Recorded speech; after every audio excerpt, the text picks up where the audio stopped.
I got to see Don't Worry Darling 4 days before the world premiere, and here's my experience along with my spoiler-free review.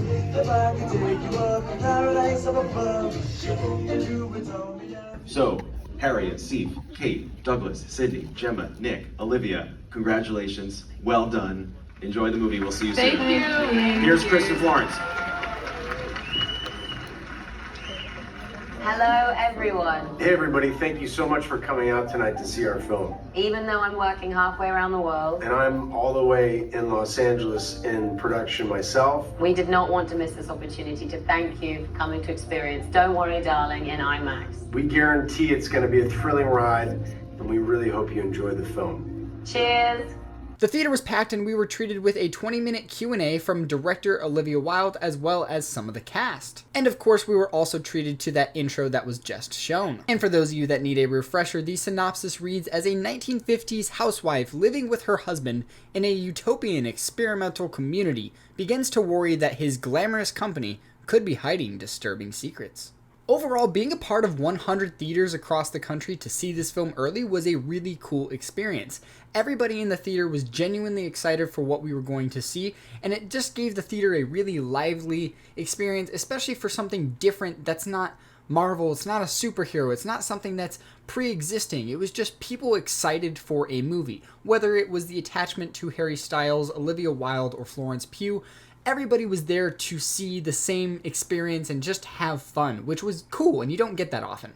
Olivia Wilde once again proves that she can direct a successful film, this time very different than what she had delivered with Booksmart, and you just have to at least appreciate the attempt to do something drastically different after a coming-of-age teen comedy. And as always, Florence Pugh delivered a great performance, but this film overall fell extremely flat for me. Going into the film, I had about 2 ideas for what the twist could be, and as the film was getting started, within the first 15 to 20 minutes, I was able to come up with 2 more ideas.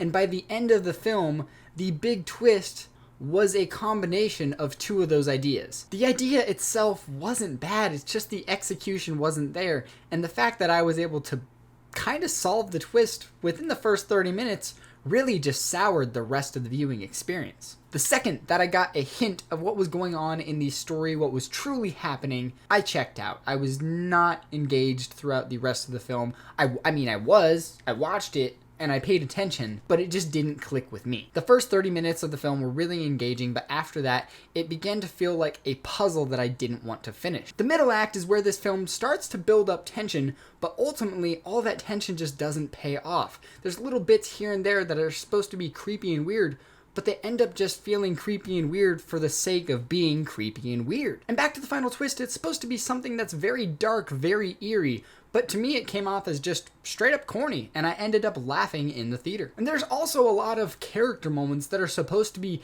satisfying, character turnaround moments that are like, yes, cheer moments, but none of them feel earned or deserved. If there's anything really positive to say about this film, it's just that, yeah, it's very well put together. The production design looks good, the costumes look good, the sound is easily the best part of this film. No, not the acting by Florence Pugh. I do think the sound is the best piece, the best takeaway from this film. It actually does something kind of original within this thriller horror world, and you can hear that sound, which is very prominently featured in the trailer, but I think it is very well used throughout the film. Nothing about this psychological thriller was thrilling for me, and Harry Styles' performance was very bland. There was a couple scenes where I was genuinely entertained and starting to pick up, being like, oh yeah, I could see this guy doing more roles, having more roles. But no, I was not interested. I did not believe Harry Styles as Jack. I do feel like the story could have been very successful had it been told in a shorter format, specifically with something like Black Mirror. Overall, Don't Worry Darling was a cool early premiere experience,